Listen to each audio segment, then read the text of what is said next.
안녕하십니까. 전정희 목사입니다. 9월 27일 화요일 매일 성경 묵상입니다.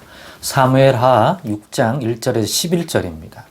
다윗이 이스라엘에서 뽑은 무리 3만 명을 다시 모으고 다윗이 일어나 자기와 함께 있는 모든 사람과 더불어 바알레 유다로 가서 거기서 하나님의 궤를 메어 오려 하니 그 궤는 그룹들 사이에 자정하신 만군의 여호와의 이름으로 불리는 것이라. 그들이 하나님의 궤를 새 수레에 싣고 산에 있는 아비나답의 집에서 나오는데 아비나답의 아들 우사와 아요가 그 새 수레를 모니라. 그들이 산에 있는 아비나답의 집에서 하나님의 궤를 싣고 나올 때에 아요는 궤 앞에서 가고 다윗과 이스라엘 온 족속은 잣나무로 만든 여러 가지 악기와 수금과 비파와 소고와 양금과 제금으로 여호와 앞에서 연주하더라.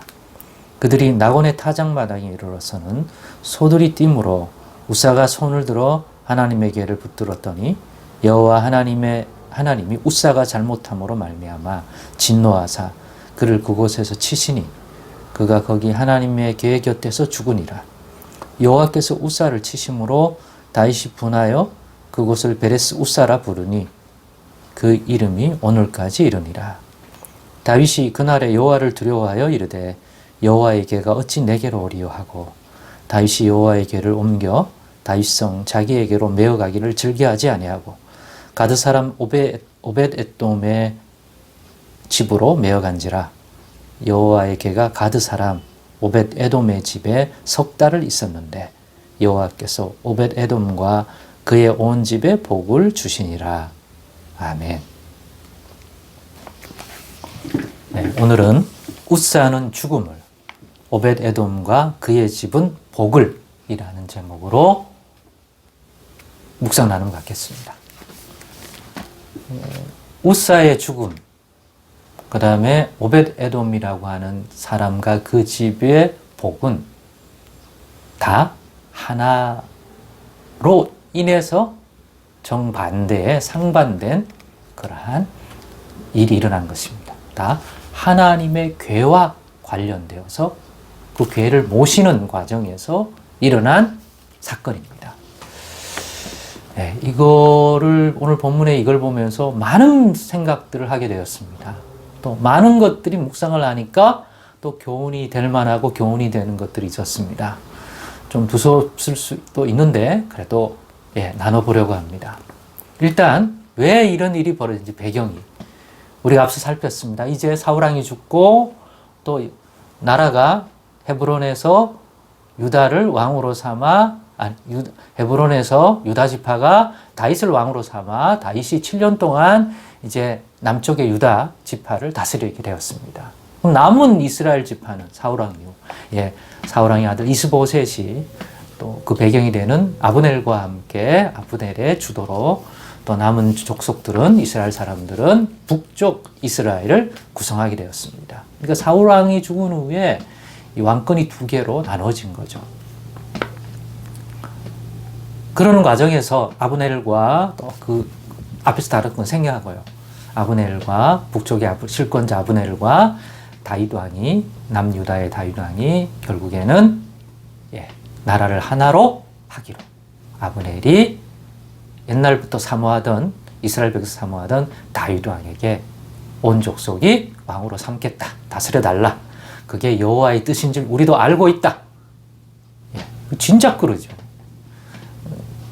그렇게 해서 했지만 아브넬이 요압에 의하여 결국은 죽음을 당하고 또 그 우여곡절 끝에 결국에는 나라가 하나로 결국은 하나님의 은혜의 손길로 인하여 통합이 되어서 온 이스라엘이 이제 다윗을 왕으로 삼아 섬기는 하나됨을 이루었습니다. 근데 이 통치를 하기에는 일종의 유다 지파의 수도라고 부를 수 있는 헤브론은 온 이스라엘을 다스리기에는 어떤 의미적인 것이나 지정학적으로는 좋은 곳이 아니었던가 보죠. 그래서 더 좋은 곳을 찾다가 결국에는 여부스 사람들, 여부스 족속이 살던 그곳이 좋아서 결국에는 다윗성이라고 이름하게 되고 그 사람들을 쫓아내고 점령하고 이제 다윗성, 두게 되었습니다. 그게 바로 우리가 예루살렘이라고 부르게 되는 그러한 도성이 되었습니다. 거기가 수도가 되었습니다. 그리고 거기서 통치하면서 블레셋과의 싸움도 나가서 승리를 거두고 그러는 과정에서 이제 나라가 안정이 되기 시작했습니다. 그러면서 하나 다윗에게 걸림이 있었는데 그게 뭐냐? 아직도 여호와의 법궤, 하나님의 궤가 못 들어오고 있는 거예요. 그걸 하려면 앞에 사사기나 그 앞에 내용을 봐야 되겠죠. 사무엘도 봐야 되고 사무엘 시대도 봐야 되고 그 전에도 보게 되고 근데 그래서 최종적으로 못 들어오고 장시간 머물러 있던 곳이 어디냐? 우리가 알고 있는 기럇 여아림이라고 하는 곳에 결국에는 머물러 있었습니다. 오늘 본문에서 바알레 유다라고 하는 곳이 그곳이 아닐까라고 성경학자들은 생각합니다. 그럴 것 같아요. 이제 다윗이 모든 것들이 안정화되고 되니까 이제는 신경을 써서 하나님의 궤를 다윗성으로 예루살렘으로 모셔야 되겠다. 그게 합당한 게 아니냐. 이스라엘의 다스림이 이루어지는 이곳에 여호와의 궤가 있는 것이 당연하고 그래야 된다. 그래서 모셔오게 됐습니다. 그러는 과정에서 이중에 아비나답의 집에서 아마 그 기럇 여아림의 아비나답의 집에 있었던가 봐요. 거기서 이제 그 두 아들이 메오게 되었습니다. 그러면서 메어오면서 수레에 달아서 이렇게 메어오는 과정에서 그들이 낙원의 타작마당이라고 하는 곳에 이르렀습니다. 근데 그때 소들이 막 신나서 막 주변에서는 막 악기를 치고 이렇게 축제 분위기로 들어오는데 소들이 웬일인지 발작이라 그래야 되나요? 뭔가 민감하게 반응을 하는 거예요. 그래서 안 들어가려고 그러는 거예요. 타작마당에. 자, 소들이 뭔가 여기는 들어가면 안 된다. 그런 사인을 보내준 것 같아요. 근데 그런 순간에 이 여호와의 법궤, 하나님 법궤를 모시고 간다는 인식을 하면 여호와의 법궤는 거룩하기 때문에 사람이 손을 들어서 제어하면 안 돼요. 그런데 그 순간적으로 분별하지 못하고 법궤가 요동치니까 소가 하니까 그거 다 따라서 그렇게 되지 않겠습니까? 자기도 모르는 사이에 했는지는 잘 모르지만 순간 두 손을 들어서 법궤 요동하지 않도록 아마도 잡아서 눌렀던 것 같아요. 근데 그게 하나님을 진노하게 해서 결국은 죽습니다. 사람들이 깜짝 놀랐겠죠. 다시 한번 거룩한 하나님의 법궤, 그리고 앞에 시작할 때 이 하나님의 궤를 메어오려 하니 그 궤는 그룹들 사이에 자정하신 만군의 여호와 이름으로 부르는 것이다.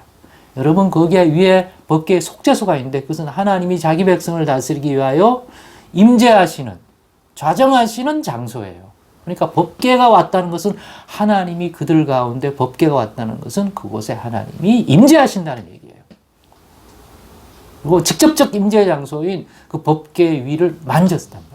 왜? 합당하지 않는 거룩이라고 하는 측면에서 그 거룩함에 대한 것들을 구비하지 못한 우사가 만졌기 때문에 하나님이 진노하게 되고 그 결과로 죽게 된 거예요. 여기서 뭘 압니까? 하나님께 합당함이라는 것은 거룩함이에요. 거룩하신 하나님께서 머물러 계시고 자정하시는 것이니까 거기에 합당한 어떤 것은 거룩함을 구비해야 되는데 우사는 그러기에는 그걸 만지거나 그걸 다루기에는 합당하지 않아요.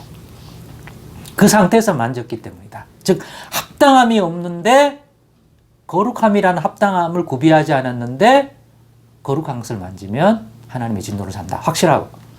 그 다음에 낙원의 타작마당에 들어와서 소가 뛴 건 어떻게 이해할 것인가? 소들이 보인 거예요. 하나님은 지금 낙원의 마당 이쪽에 들어가기 싫다는 사인을 보내주신 거예요. 근데 그걸 인위적으로 제압해가지고 들어가게 하는 것은 또 합당하지 않아. 왜냐? 다윗이 이걸 보고 두려워했어요. 지금 내가 다윗성에 이 법궤를 모시고 가는 것은 뭔가 두렵다. 합당하지 않은 것 같다. 그래가지고 못 들어가고 대신 가드 사람 오벳 에돔의 집에 들어갑니다.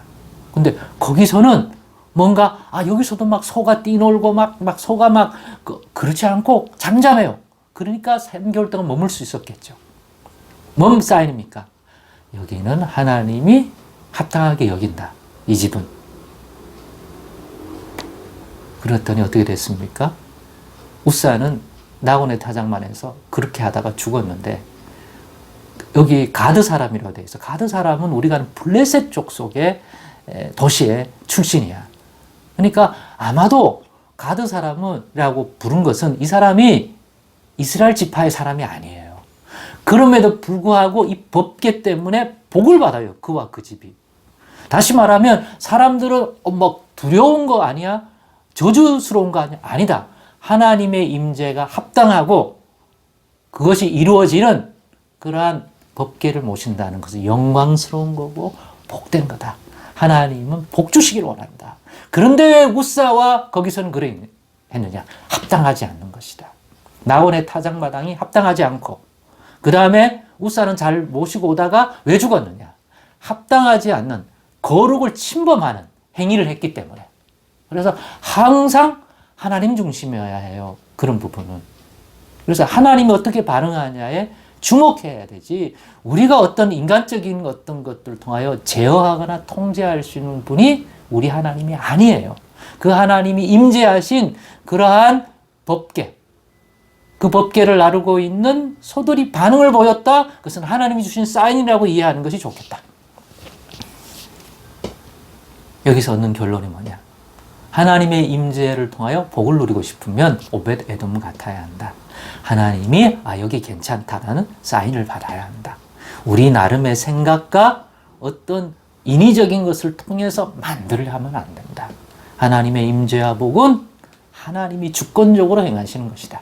교회에 하나님이 더 풍성히 임하고 그것을 통해 복을 받으려면 우리가 인위적인 어떤 것들을 통하여 제압하거나 통제하지 말고 하나님이 무엇을 원하시는지를 잘 주목해 본다면 거기에 합당한 것들로 우리가 하나님을 모실 수 있고 또 그것을 통하여 복을 얻을 수도 있겠구나. 그런 묵상을 해봤습니다. 여러분도 이것이 주는 교훈을 더 묵상해 보시고 우리가 합당하게 무언가 하나님의 임재와 무엇을 하는지 돌아볼 수 있는 그러한 묵상이 되기를 바랍니다. 기도하겠습니다. 하나님 감사합니다. 예수님의 이름으로 기도드리옵나이다.